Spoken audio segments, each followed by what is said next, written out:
কাঁচরাপাড়ার হার্নেট English medium স্কুলে বিপুল পরিমাণ নগদ অর্থ উদ্ধারের ঘটনাকে কেন্দ্র করে চাঞ্চল্য ছড়িয়েছে। প্রাথমিকভাবে টাকা গণনার মেশিনে 26 লক্ষ টাকা গণনা করা হয়েছে বলে জানা গেছে।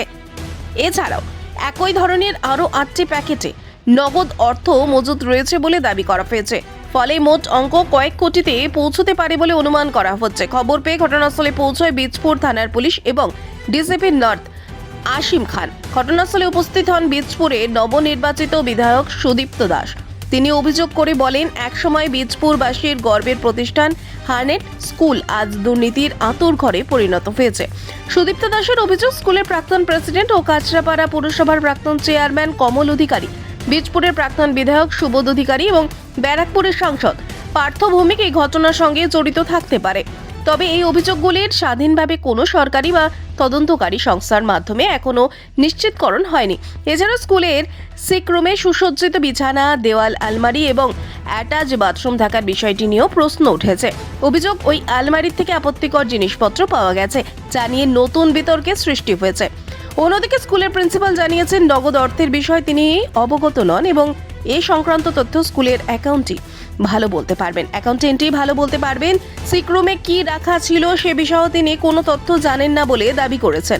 ঘটনার প্রকৃত সত্যতা উদ্ধার হওয়ার অর্থে উত্থাপিত অভিযোগগুলির ভিত্তি এখনও তদন্তের মাধ্যমে স্পষ্ট হবে। পুলিশ ও প্রশাসনের পক্ষ থেকে এখনও আনুষ্ঠানিক তদন্ত রিপোর্ট প্রকাশ করা হয়নি। টাকা উদ্ধার মানে আপনাকে বলছি, ওই পার্থ চ্যাটার্জির ঘর থেকে যেরকম টাকা পাওয়া গেছিল সেরকম টাকা, এরকম ক্যাশ টাকা স্কুলের মধ্যে আছে। মানে আমরা তো একদম স্কুলে বেনিয়মের পর বেনিয়মের অভিযোগ, তারপরে আজকে এই ঘটনা ধরা পড়েছে। আরও বিস্তারিত এখানে যারা ছিলেন, একদম আমার যে কারণে আমি বীজপুরে এই শিক্ষা ব্যবস্থা দেখার জন্য দুজনকে আমার নমিনি অ্যাপয়েন্ট করেছি, যে যারা স্কুলের ডেটা ব্যাংক তৈরি করবে, সেই সমস্ত খুঁজতে যে কোথায় শিক্ষা নিয়ে কি হয়েছে।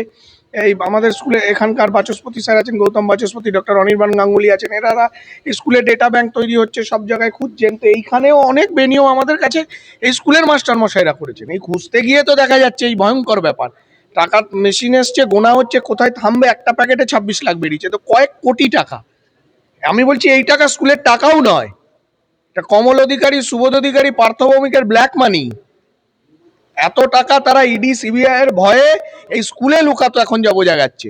এবং শুধু স্কুলে নয়, আমার ধারণা তাদের যে ডেরাগুলো ছিল, এবার তো আমরা সেদিকে নজর দেবো এবং প্রশাসনকে বলবো তীক্ষ্ণ নজরদারি করতে। কারণ এইসব ব্ল্যাক মানি তারা বাড়িতে ভয়ে রাখতে পারতো না, তার কারণ হচ্ছে এই মাঝের পিরিয়ডে ক্ষমতায় থাকলেও ইডি সিবিআই এর ভয় তো একটা ছিল, সেই জন্য সমস্ত টাকাই স্কুলের লুকিয়েছে।